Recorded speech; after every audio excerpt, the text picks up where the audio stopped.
important piece of information here that we'll talk about is the software itself. The software, again, I've already explained, is connected to the ADU, and it allows us to acquire the data from the ADU and then really organize it, look at it, analyze it later, and really capture the data for us.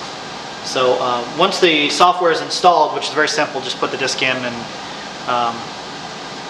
it'll pretty much automatically install into itself.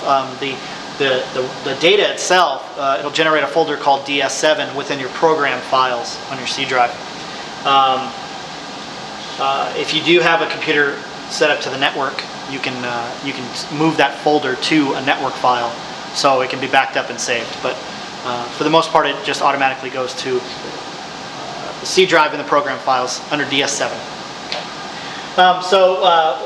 Also what I recommend you do is create a shortcut for the executable file and a shortcut for the folder itself that contains all of the data.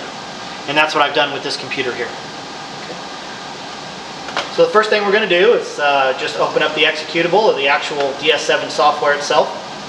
That'll pop up here with the Golden Gate Bridge for some unknown reason. And this is the main screen, or the beginning screen, to the software itself. Okay. If you notice, there are 4 buttons at the very bottom. These 4 buttons are the buttons that you'll use while running tests. Okay. The far left is a new test. The next one over is monitor a test. The next one over is analysis and reports. That's where you actually analyze and generate a Word document with all the appropriate information for ASTM. And then exit is just removing, getting out of the software itself. These are the buttons you'll use for testing. But before we get into testing, obviously we have to set up the information from the transducers, calibration information, and get the settings organized for the software itself. So we have these 3 buttons. It's just a Windows-based software. So these 3 buttons here. The first one is File.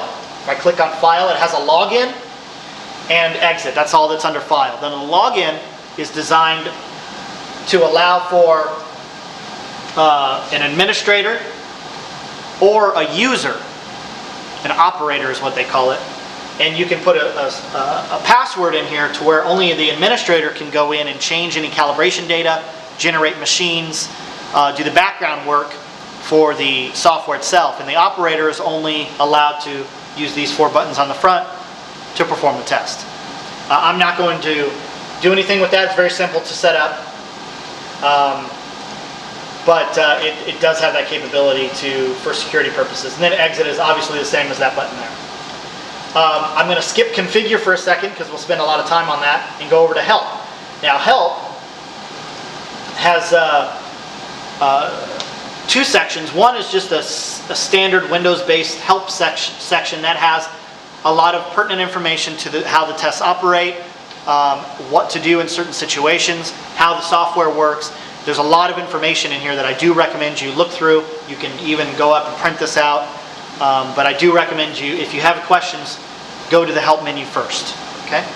I believe you can also hit F1 at any time in any location. It'll automatically bring you to the help menu. The very bottom of the help, the last option for the help menu, is About DS7. And what this is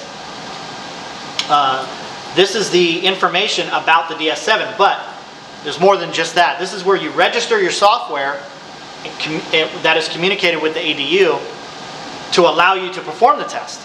Okay?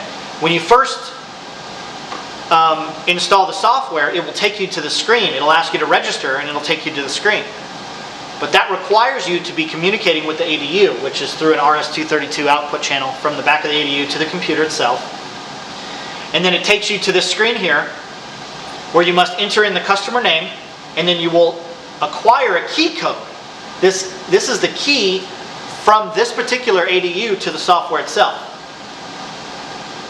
The University of California Irvine's key code is what's on the screen there, DB00-AC1.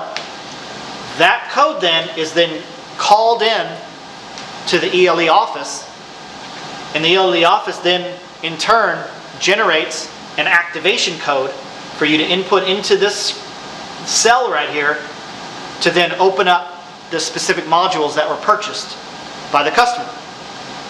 This activation code here is specially generated for that key code, and it opens up 4 test modules that UC Irvine has purchased.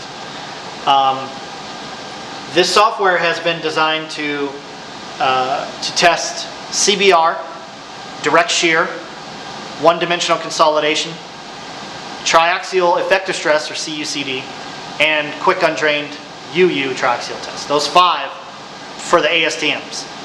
UC Irvine has purchased 4 of those. They did not purchase the CBR, okay? Which they can in the future. You would just get a different activation code, put it in there, and then the CBR module would be open. Okay?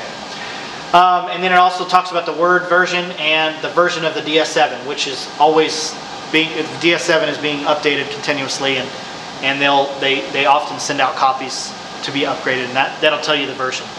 So if you ever have trouble, oftentimes the technical support people at ELE will ask you what version of DS7 do you have, so they can see if they've already corrected some problem that you may have encountered. Okay? So we've already done the registration portion of this, so we'll just click OK.